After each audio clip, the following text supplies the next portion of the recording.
नमस्कार साथियों, मैं प्रेम प्रकाश आपका मेरे YouTube चैनल ज्ञान की बात पर हार्दिक स्वागत करता हूं। आप मेरे चैनल को सब्सक्राइब करें, लाइक करें, शेयर करें।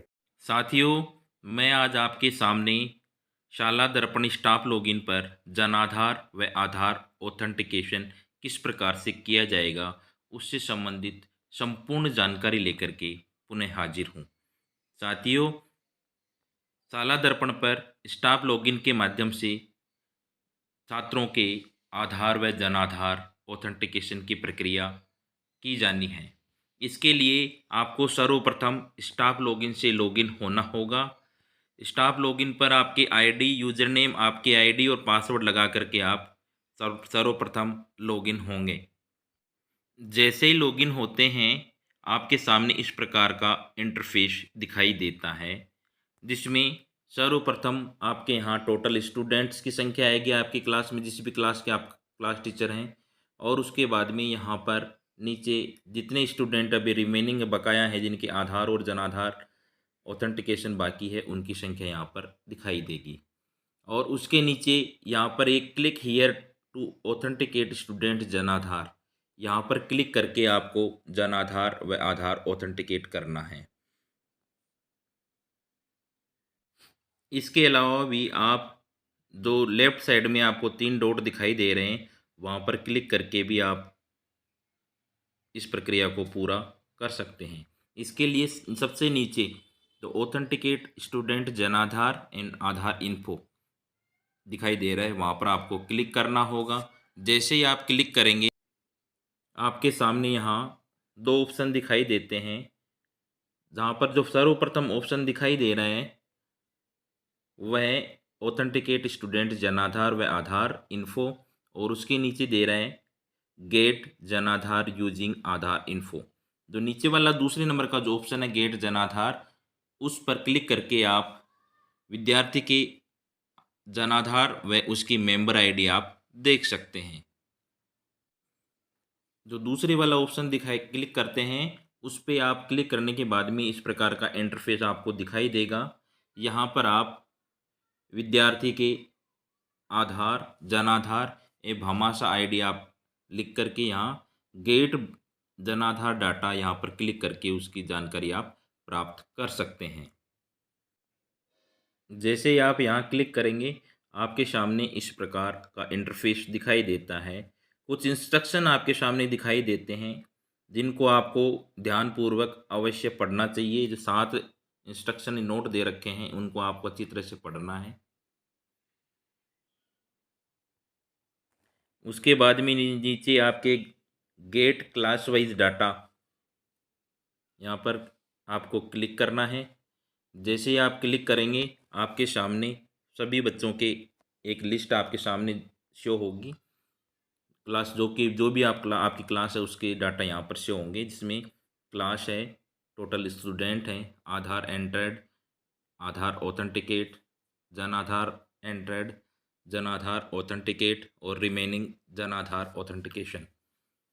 तो यहाँ पर आपको जो क्लास दिखाई दे रही है ब्लू कलर में, उसके ऊपर आपको क्लिक करना होगा।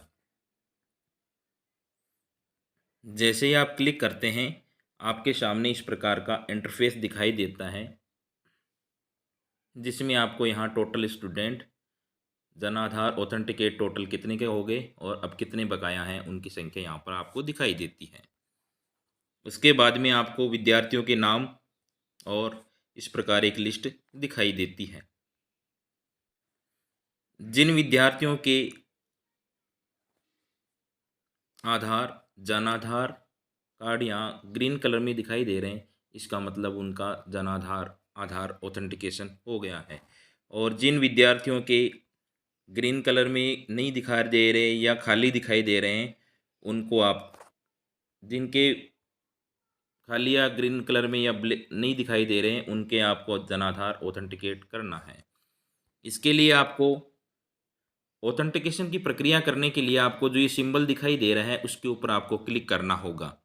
साथियों, ये इस सिंबल पे जैसे आप क्लिक करते हैं, आपको इस प्रकार का इंटरफेस दिखाई देता है, जिसमें विद्यार्थी से संबंधित संपूर्ण जानकारी यहाँ पर प्राप्त हो जाती है, जो कि स्टूडेंट इन्फॉर्मेशन अवेलेबल है वो शाला दर्पण के आपके प्रपत्र 9 के आधार पे यहाँ पर दिखाई देगी। इसमें विद्यार्थी का नाम, विद्यार्थी की क्लास, उसका जेंडर, डेट ऑफ बर्थ, इसके अलावा यहाँ पर आपको आधार नंबर अगर फिल है तो आपको यहाँ पर खाली दिखाई दे तो फिल करना है, और फिल है तो आपको यहाँ पर नीचे आगे ऑथेंटिकेट करना है। यहाँ पर जन आधार नंबर आपको फिल करने हैं। इसके अलावा आगे जो ऑप्शन दिखाई दे रहा है उसमें जनाधार मेंबर आईडी, जो कि आपको मैंने पहले बताया है कि वहाँ से आप मेंबर आईडी भी प्राप्त कर सकते हैं, एवं आपका जो जनाधार कार्ड होता है उसके पीछे वाले भाग में हर प्रत्येक व्यक्ति की मेंबर आईडी भी वहाँ पर लिखी होती है।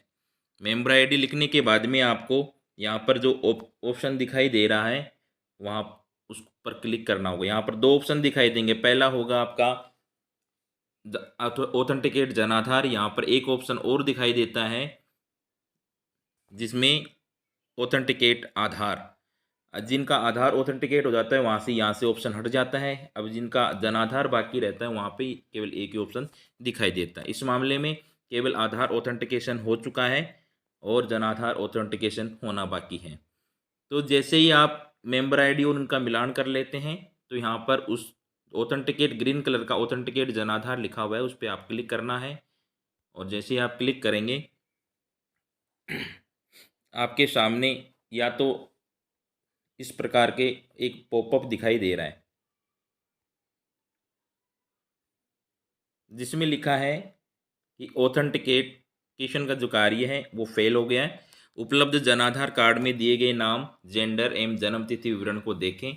सही नहीं होने की स्थिति में स्टूडेंट रोम में दिए गए दूसरे बटन का उपयोग करें एवं दी गई प्रक्रिया के अनुसार जनाधार डाटा अपडेट करें एवं ऑथेंटिकेशन प्रक्रिया दोबारा से करें। तो इसके लिए इसका मतलब ये हो रहा है कि आपके जो विद्यार्थी के डाटा हैं वो आधार और जनाधार और आपके स्टाफ विद्यार्थी की जो स्टूडेंट शाला दर्पण पे प्रपत्र 9 है उसमें मिसमैच है, उसके जन्म तिथि में, नाम में, या उसके लिंग या पिता के नाम में, जो भी आपके करेक्शन है उसके लिए आपको इसके पर करेक्शन करना होगा। उसके बाद में आप दोबारा से ऑथेंटिकेशन की प्रक्रिया करें।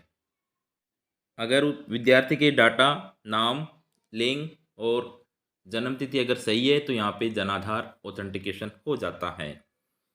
अब जनाधार ऑथेंटिकेशन की प्रक्रिया में फेल हो जाने के बाद में अब उसके डाटा अपडेट किस प्रकार से करें, उसके लिए आपको क्लोज बटन पे क्लिक करने के बाद में इसके आगे जस्ट आगे ही आपको इस प्रकार का अपडेट ऑन जनाधार पोर्टल इस प्रकार का ऑप्शन दिखाई दे रहा है। तो इस पर आपको क्लिक करना होगा। जैसे ही आप क्लिक करेंगे आपके सामने इस प्रकार का इंटरफेस दिखाई देगा जो कि जनाधार सूचना अपडेट का फॉर्म है। इसमें दो प्रकार के डाटा आपको दिखाई देंगे, जिसमें एक साइड में आपको शाला दर्पण पर दिया गया डाटा है वो आपको वर्तमान डाटा, और जनाधार पोर्टल पर इस विद्यार्थी का क्या डाटा फीड किया हुआ है वो इस साइड में आपको दिखाई देगा। इन दोनों को आपको अच्छी तरह से देखना है। यहाँ पर आधार नंबर और इधर जनाधार पोर्टल पर वर्तमान समय में जो दिया गया डाटा है वो यहाँ पे शो हो रहा है। तो इनको आप मिलान करना है। किसी भी मामले में अगर इनका कोई डाटा मिसमैच है तो आपको उसको करेक्शन करने के लिए यहाँ नीचे आपको जनाधार नंबर लिखने हैं, उनको अच्छी तरह से देख करके लिखना है। मेंबर आईडी आपको अच्छी तरह से देख करके लिखना है और रिकन्फर्म करना है, और आपको मेंबर आईडी भी रिकन्फर्म करना है। उसके जस्ट बाद में आपको नीचे डिक्लेरेशन पर क्लिक करना है। जो डिक्लेरेशन का ठीक है यहाँ पर दिखाई दे रहा है, जिसके अंतर्गत कहा है कि विद्यार्थी के शाला दर्पण पर उपलब्ध डाटा, नेम, डीओबी, जेंडर का विद्यालय अभिलेख से मिलान कर लिया गया है और दोनों डाटा समान हैं। और उसके बाद में आपको यहाँ पर टिक करना है। ये ऑप्शन आता है अपडेट का ऑप्शन, यहाँ ऑप्शन आता है, यहाँ ऑप्शन पे अपडेट क्लिक करना है। जैसे ही आप क्लिक करते हैं आपके सामने उनके टीआरएन नंबर जारी हो जाते हैं, और टीआरएन नंबर जारी होने के बाद में 5-7 दिन में अपने आप ही वो डाटा यहाँ अपडेट हो जाते हैं। और जैसे ही अपडेट होगा यहाँ उनके नाम के सामने इस प्रकार से संपूर्ण जानकारी वो ग्रीन हो जाएगी। तो इस प्रकार से आप प्रत्येक विद्यार्थी के डाटा आपको अपडेट करने हैं और इस प्रकार का कार्य आप क्लास टीचर के स्टाफ लॉगिन आईडी के माध्यम से ही कर सकते हैं। आपको मेरा वीडियो कैसा लगा इसके बारे में कमेंट बॉक्स में आप अवश्य कमेंट करें। किसी प्रकार के भी सुझाव या आपके प्रश्न हो तो वो भी कमेंट बॉक्स में अवश्य दें। आपको मेरा वीडियो देखने के लिए बहुत बहुत धन्यवाद। थैंक यू, शुक्रिया।